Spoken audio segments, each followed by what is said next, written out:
दोस्तों नमस्कार। My opinion सुनने के लिए आजकल कुछ किताबें पढ़ रहा हूँ, जब समय था तब नहीं पढ़ी। ख़ैर जो भी हो, ज्ञान की कभी कोई सीमा नहीं होती, उम्र नहीं होती, ज्ञान कभी भी लिया जा सकता है। अपने बेटे की टेक्स्ट बुक पढ़ रहा था, उसमें एक अंग्रेज़ी में लिखी हुई कहानी है भोली। उस पर मैं आपके साथ चर्चा करना चाहता हूँ। मैं चाहता हूँ आप इस चर्चा का हिस्सा बनें।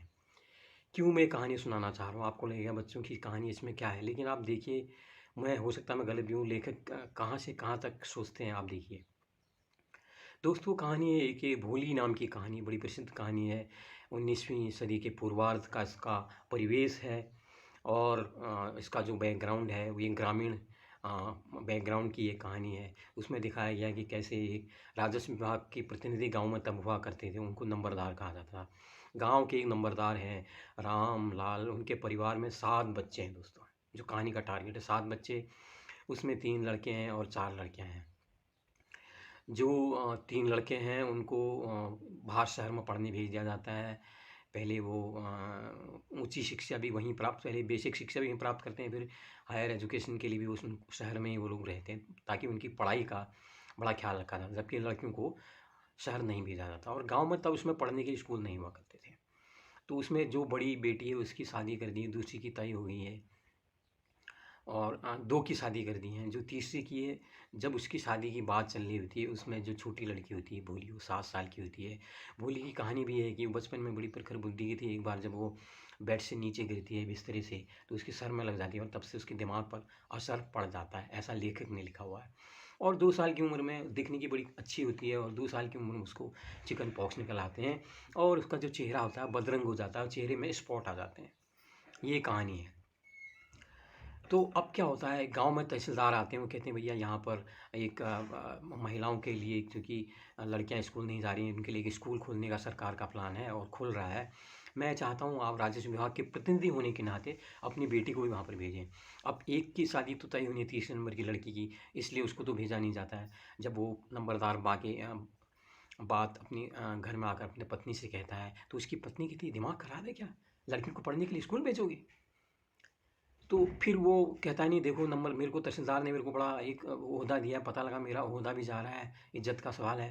तो इन्होंने कहा ठीक है, भोली को भेज दो वहाँ पर, इससे शादी भी कौन करेगा, चेहरा बदनाम हो चुका है, इसी को पढ़ने भेज देते हैं। बोला हाँ ये तुमने ठीक कहा। तो आप ये देखिए, जो लड़कियां हैं उनकी शिक्षा का विरोध करता है समाज, ये उसमें दिखाया गया है। जबकि लड़कों को स्कूल पढ़ने के लिए शहर में भेजा गया है। अब जब भोली के मन में भी तस्वीर स्कूल की, क्योंकि बहनें तो गई नहीं होती, उसके मन में तस्वीर बड़ी डरावनी सी होती है।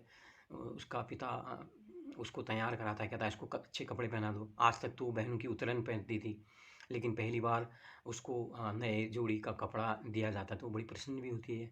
यार ये क्या है स्कूल, इसका मतलब कुछ अच्छा ही होता होगा, वहाँ नए कपड़े पहन के भेजा जाता है।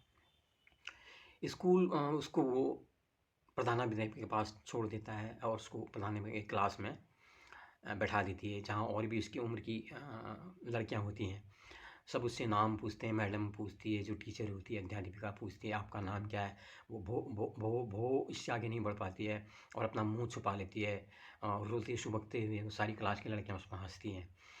सारा स्कूल जब छुट्टी हो जाती है चले जाते हैं, लेकिन भूली नहीं जाती है, भूली रुकी रहती है। तो वहाँ पर जो अध्यापिका आती है, बड़े हृदय अच्छे हृदय की होती है, तो वहाँ पर आके कहती है तुम्हारा नाम क्या है? तो भो कहती है। तो उसको कहती है शाबाश वेरी गुड। तो किसी तरह से ज़ोर लगाती है, जब एप्रिसिएशन सुनती है तो वो भोली कह लेती है।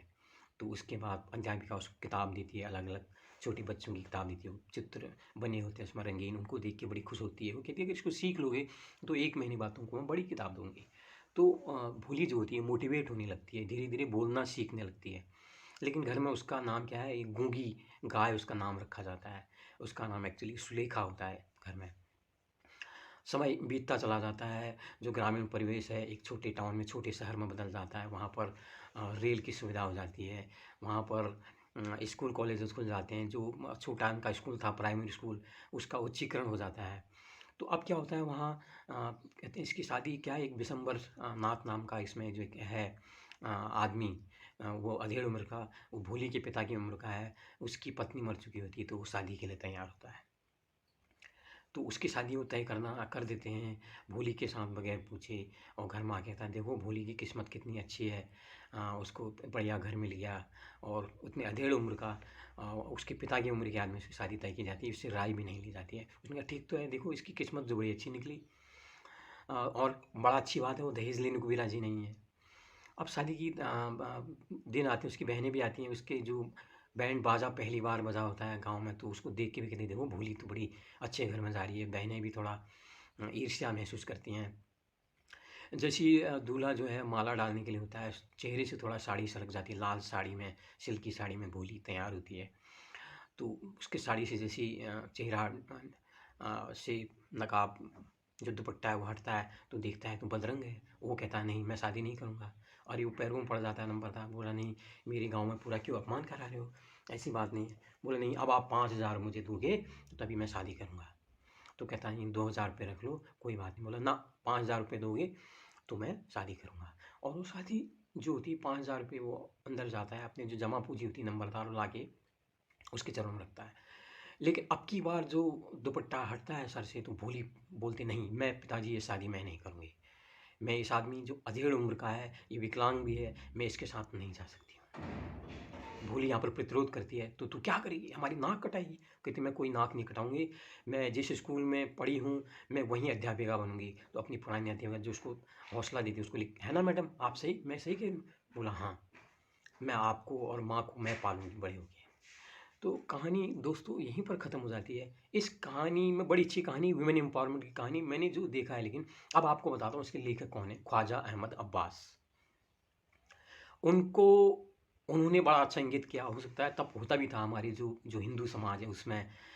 अब वो दिखाने की क्या करें, अपने चीज़ों को ढकने के लिए कभी लेखक घबराता है कि भैया अपने समाज के बारे में लिखूँगा तो उस पर कई फतवे आ जाएँगे, कई चीज़ें आ जाएँगी। इन चीज़ों से बचने के लिए उसने टारगेट बनाया हिंदू परिवार को।